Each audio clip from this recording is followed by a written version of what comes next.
Yo, what's going on, guys? It is time for another reaction video, and this one is called "What is the difference between the UK, Britain, and England?"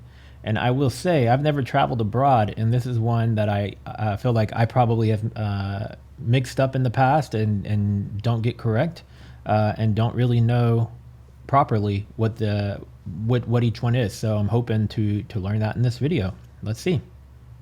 Welcome to Eat, Sleep, Dream English. My name is Tom, and today I'm going to show you the difference between England, Britain, and the United Kingdom, because this can be super confusing. I can't wait to get going, guys. Let's do this.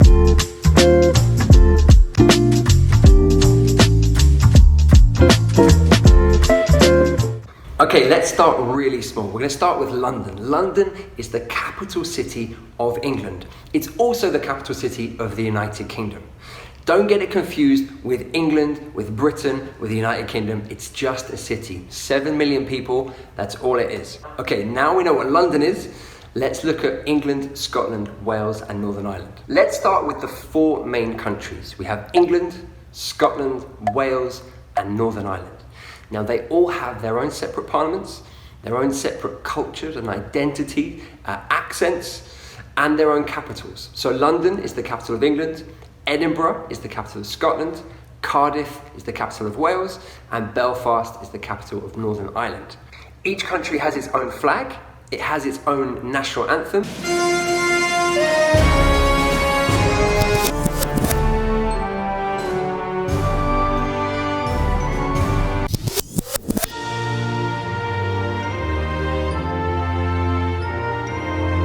And it has its own patron saint. I only recognize the last one out of those three different national anthems there. And we have a special day each year to celebrate that patron saint. So in England, the 23rd of April is St. George's Day. Wales has St. David's Day, which is on the 1st of March. Northern Ireland has St. Patrick's Day, which is the 17th of March. And Scotland has St. Andrew, which is the 30th of November. So those are the... And for whatever reason, we celebrate St. Patrick's Day here in the US also on March 17th. Four main countries: England, Scotland, Wales, and Northern Ireland. So let's move on to Great Britain. Great Britain is not a political institution, it's actually a geographical term, and it includes the three main countries on the main island. We've got England, Scotland, and Wales, and together they make Great Britain, or Britain if you prefer. Now, you may have noticed that in the Olympics we had Team GB, that was Team Great Britain. The full term, though, would be Great Britain and Northern Ireland, to include Northern Ireland within that group. But, as I say, it's not a sovereign state as such, it's a geographical term that we use. Now, it can be quite confusing because some people use Britain when they actually mean the UK, and we're going to get onto the UK in a moment. For example, we have Brexit, Britain exit. Well, it's not just Britain that's trying to exit the EU, it's actually the United Kingdom. So let's move on to what the United Kingdom is. Because the United Kingdom is England, Scotland, Wales, and Northern Ireland, and this is the political... My apologies, I'm getting a call.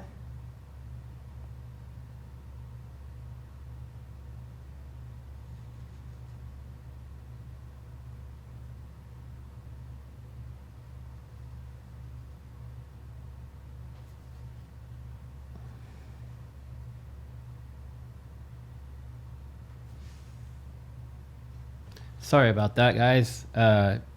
It was a call from Los Angeles, and I don't typically get calls from Los Angeles, so I didn't know if it was something important, so I tried to answer it, but it didn't pick up. So let's get back to this. My apologies for the pause there.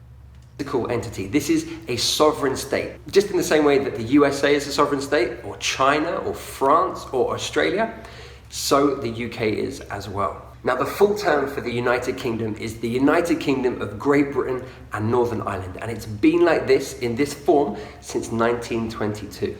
Now, whenever I have to fill out a form, they'll often ask me what country am I from. The option will be the United Kingdom. It won't be Great Britain.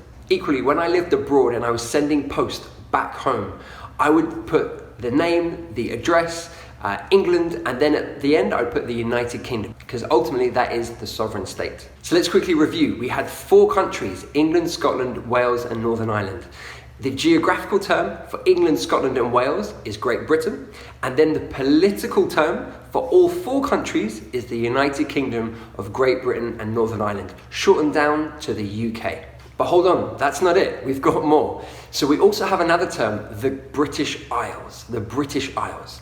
Now this again is a geographical term. And this describes these islands in the west of Europe. So we include the United Kingdom, the Republic of Ireland, which is a separate sovereign state, and also Guernsey, Jersey. I think there are about 6,000 islands in and around the UK and the Republic of Ireland.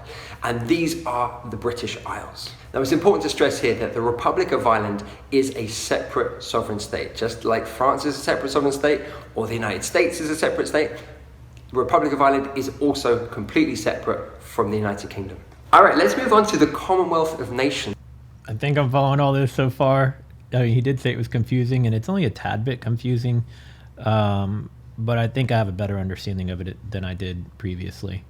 Now, this is a political association of 53 countries, most of which were part of the British Empire. So you have countries like India, Pakistan, Australia, New Zealand are all part of the Commonwealth of Nations. Now, within the Commonwealth of Nations, you have Commonwealth realms.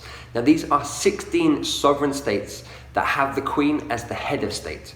So again, you have countries like Australia, New Zealand, Papua New Guinea, Jamaica, Barbados, the Bahamas, etc. Now, all these countries are completely autonomous. They have independence, they have their own parliamentary systems, but as I say, they share the head of state, which is the Queen. Then we also have British overseas territories. Now, real quickly, this flag, and it has all these little lines around it. I'm not going to sit here and count all of those right now, but if you could tell me how many of those there are and if they mean anything, or are they simply a decor, or do they each stand for a different state or country or something like that? They share the head of state, which is the Queen. Then we also have British overseas territories. Now these are 14 non-independent states that have the Queen as the head of state, and they also have a British military presence. Countries include Bermuda, the Cayman Islands, Gibraltar, the Falkland Islands, etc. And finally, we have crown dependencies. Now these are 3 self-governing entities that belong to the United Kingdom. They are Jersey, Guernsey, and the Isle of Man. Now, when we think of identity and the United Kingdom, it gets very complicated. Different people have different ways to identify. So, for example, one person might say they're from the United Kingdom. Someone else might say they're from Scotland or from Wales.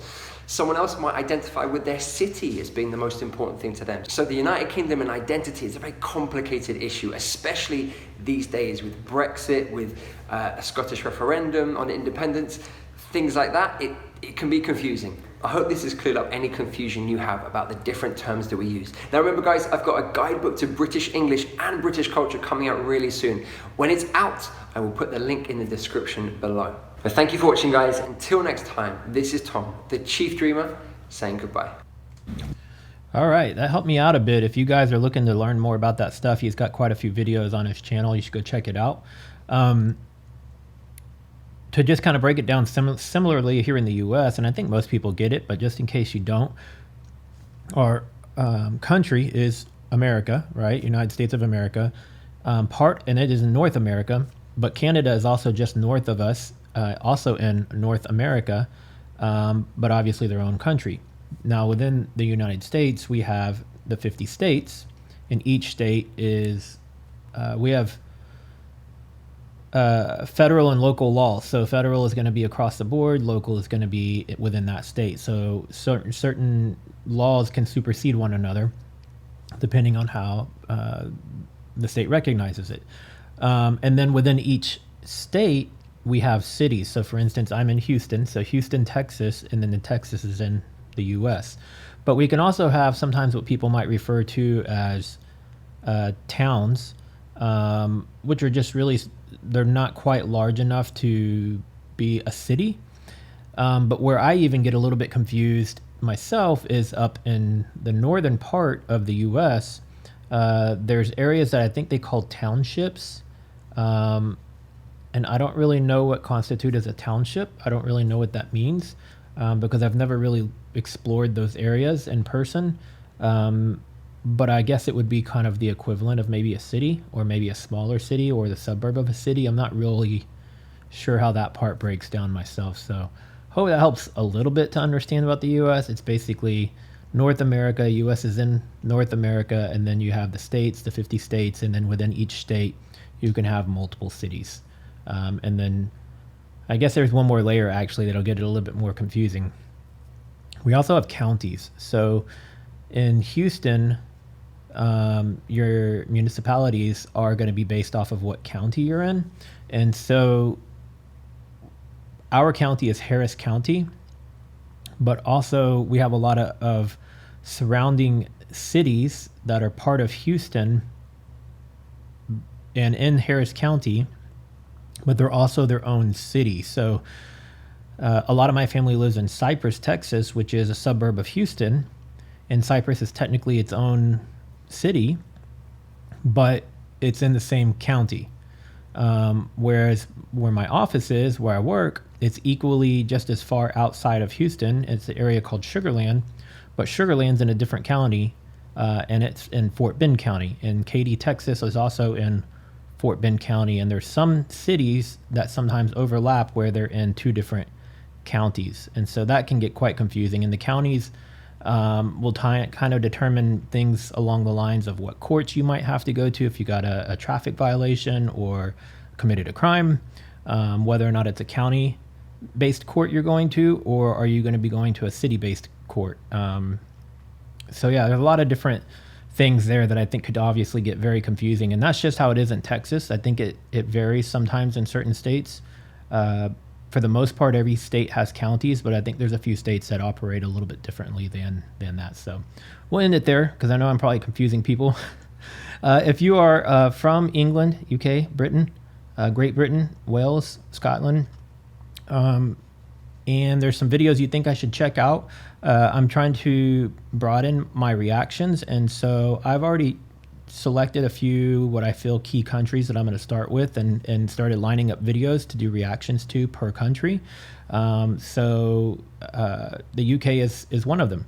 So if there's some stuff you guys think I should check out, please comment below, share video links if you have them, so that I can do reactions to whatever videos you guys are sending my way. I want to know about y'all's military. I want to know about the culture. I want to know about the food places to go to. I want to know about the stereotypes, music. I know music's kind of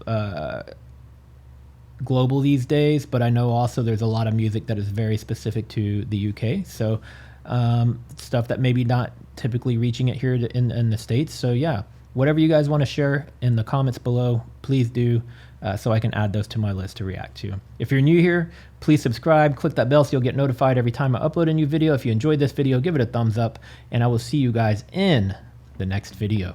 Later.